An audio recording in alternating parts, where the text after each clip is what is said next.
So today I'm going to be testing out the sound for recording the exhaust and voice.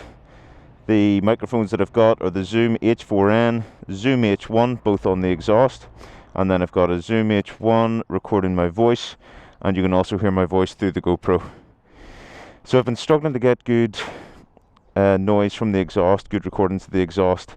I have been using this Zoom H1, and what's been happening is that it records fine right up until the top of the rev range, and then you get all this distortion, and I'll play that for you now.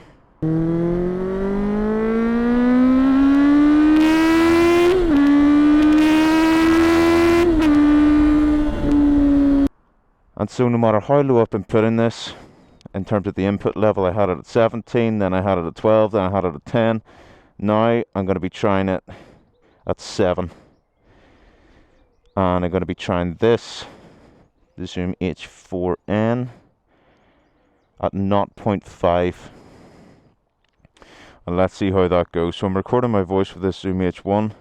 It's at input level 12, and I know that I'm happy with that. I'm going to turn the bike on, and we're going to see what the levels are like on these two microphones, and then I'm going to pack them up. We're going to put the back seat on, and we're going to go see what it all sounds like, and hopefully it should be a good test where I'm able to show everyone watching just what settings to use and what marks work the best.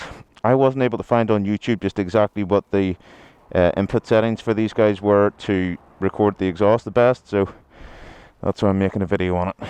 Let's start the bike up. Okay, so really what I want to see from these guys is whenever I rev the bike, I don't want to see it going up past minus 24 decibels. And the reason for that is because whenever it gets up really high, whenever the engine's under load and I'm at the top of the rev range, I think it should be getting up to about minus 12 or minus 6.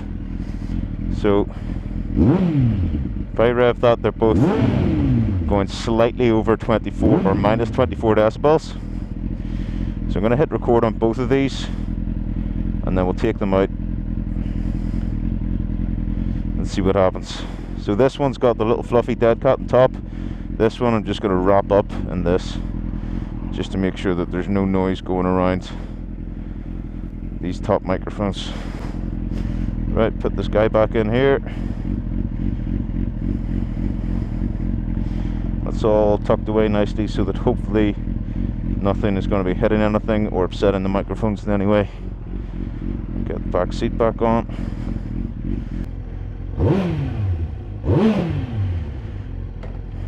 Let's go.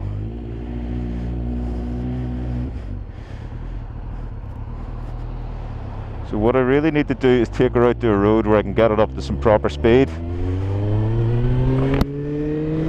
so that I can hear what the exhaust note sounds like right up the top of the rev range.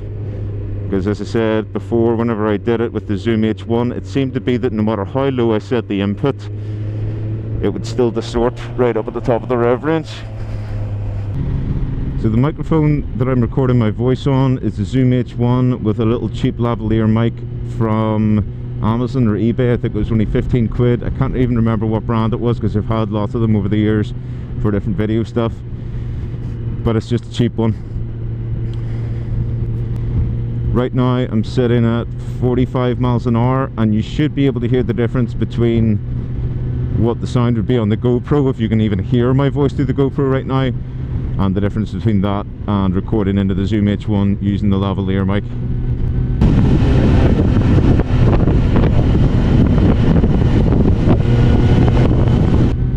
And I'm quite happy with how the voice sounds in the lavalier mic, to be honest. It's really just the exhaust note that I'm trying to figure out. So the input settings for the lavalier mic going into the Zoom H1 was at input level 12, 4824 on the Zoom H1, so I think that's 48 Hertz and 24 for the bit rate. I don't have any sort of low cut pass or auto leveling or anything on, obviously, because I've got the level set to 12 on the lavalier. Then underneath the back seat I've got the Zoom H1 set to 5. I think it was 5. And I've got the Zoom H4N set to 0.5. So let's see how that all sounds.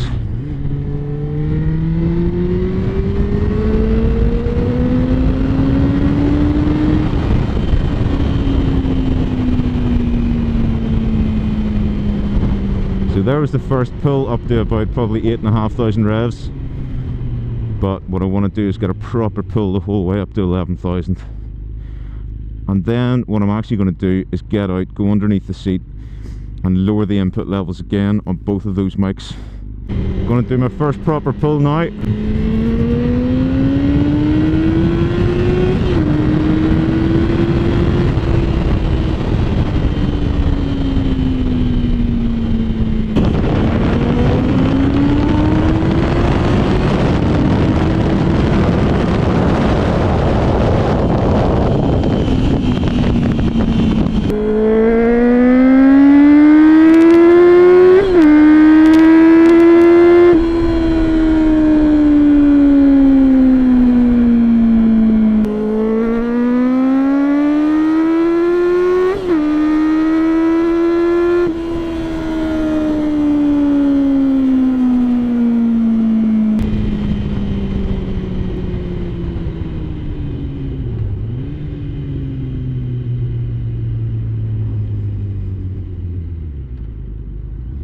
I'm actually just going to pull in here and change those input settings down a little touch. So the Zoom H1 was at input level 7 and I'm going to take it down to 4. This big brute of a guy was at level 0.5 and I'm going to take it down to 0.3. So let's see what difference that makes. The GoPro, by the way, is set to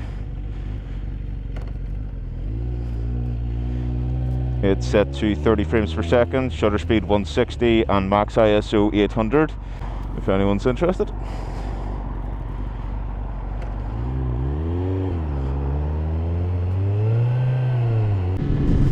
I believe the distortion is something to do with the preamps, so what I'm hoping is that the Zoom H4N will actually have some better preamps in it than the Zoom H1.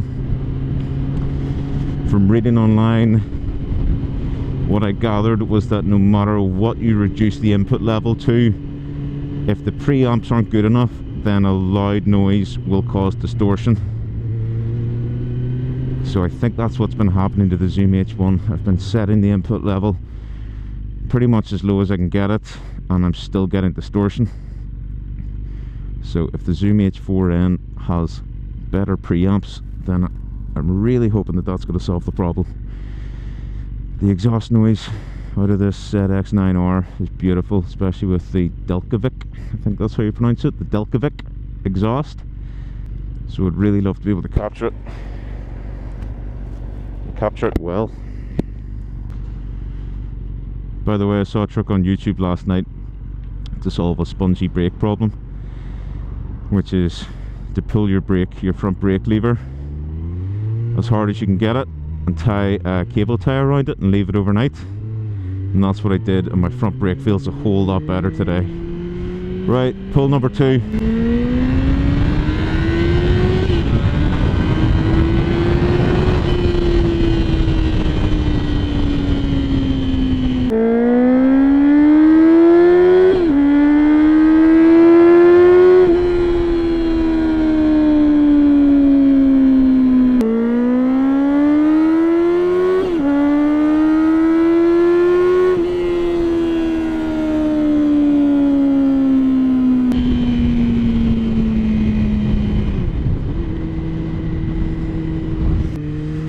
Hopefully that'll make a good little comparison video.